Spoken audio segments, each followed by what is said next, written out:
Hi అండి, welcome back my channel. నేను మీ స్వాతి. ఇవాళ మన రెసిపీ వచ్చేసి వడియాల పులుసు అండి. వడియాలు అనేవి సమ్మర్లో పెట్టుకుంటాం కదా. కొబ్బరిపప్పు, పెసరపప్పు నానబెట్టుకొని అందులోకి పచ్చిమిర్చి, ఉల్లిపాయలు, జీలకర్ర, కరివేపాకు, అలాగే వెల్లుల్లిపాయలు, అల్లం అన్నీ వేసుకొని రుబ్బుకొని వడియాలు పెట్టుకొని ఎండబెట్టుకుంటాం కదా. ఆ వడియాలతోనే పులుసు చేసుకుంటే చాలా బాగుంటుందండి. తప్పకుండా మీరు ట్రై చేయండి. ఎలా చేయాలో ఈ వీడియోలో చూద్దామండి. అంతకన్నా ముందు నా ఛానల్ కనుక ఫస్ట్ టైం చూస్తున్నట్లయితే సబ్స్క్రైబ్ చేసుకోండి, లైక్ చేయండి, షేర్ చేయండి. ముందుగా స్టవ్ పైన ఒక బాండీ పెట్టుకొని ఆయిల్ వేసుకొని ఆయిల్ వేడైన తర్వాత వడియాలు వేసుకొని దోరగా ఫ్రై చేసుకొని ఒక ప్లేట్లోకి తీసి పక్కకు పెట్టుకోండి. ఇలా ఫ్రై చేసుకున్న వడియాల్ని ఉట్టిగా కూడా తినొచ్చండి.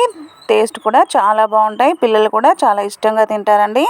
వడియాలన్నీ తీసిన తర్వాత అదే ఆయిల్లోకి కొంచెం జీలకర్ర, పోపు గింజలు, అలాగే ముందుగా తరిగి పెట్టుకున్న ఉల్లిపాయలు కూడా వేసుకొని ఒక చెంచా అల్లం వెల్లుల్లి పేస్ట్, అలాగే అర చెంచా ఉప్పు వేసుకొని కలుపుకొని ఉల్లిపాయలు మంచిగా ఫ్రై అయ్యే వరకు ఫ్రై చేసుకోండి. ఆ తర్వాత మనం ముందుగా వేయించి పెట్టుకున్న వడియాలు ఉంటాయి కదా, ఆ వడియాలు కూడా వేసుకొని కలుపుకోండి. ఆ తర్వాత మన టేస్ట్కు తగ్గట్టుగా కారం, అలాగే ధనియాల పొడి కూడా వేసుకొని మరోసారి కలుపుకున్న తర్వాత మనం ముందుగా తీసి పెట్టుకున్న చింతపండు రసాన్ని వేసుకొని తగినన్ని నీళ్లు పోసుకొని మూత పెట్టుకొని పులుసు చిక్కబడి వడియాలు ఉడికేంత వరకు ఉడికించుకోండి. ఆ తర్వాత తగినంత ఉప్పు, గరం మసాలా వేసుకొని ఉంటే కొత్తిమీర కూడా వేసుకొని మరొక 5 నిమిషాలు ఉడికించుకున్న తర్వాత దించేసుకుంటే ఎంతో టేస్టీగా ఉండే వడియాల పులుసు రెడీ అయిపోయినట్టేనండి. ఇది ఫస్ట్ చూడడానికి కొంచెం పలచగానే ఉంటుంది, కానీ చల్లారిన తర్వాత కొంచెం చిక్కబడుతుందండి. నచ్చిందా? అయితే మీరు తప్పకుండా ట్రై చేయండి. ఎలా వచ్చిందో నాకు కామెంట్ చేయండి. అలాగే నా ఛానల్ని సబ్స్క్రైబ్ చేయండి, లైక్ చేసి షేర్ చేయండి. ఇంకా మీకు ఎలాంటి రెసిపీస్ కావాలో నాకు కామెంట్ చేయండి.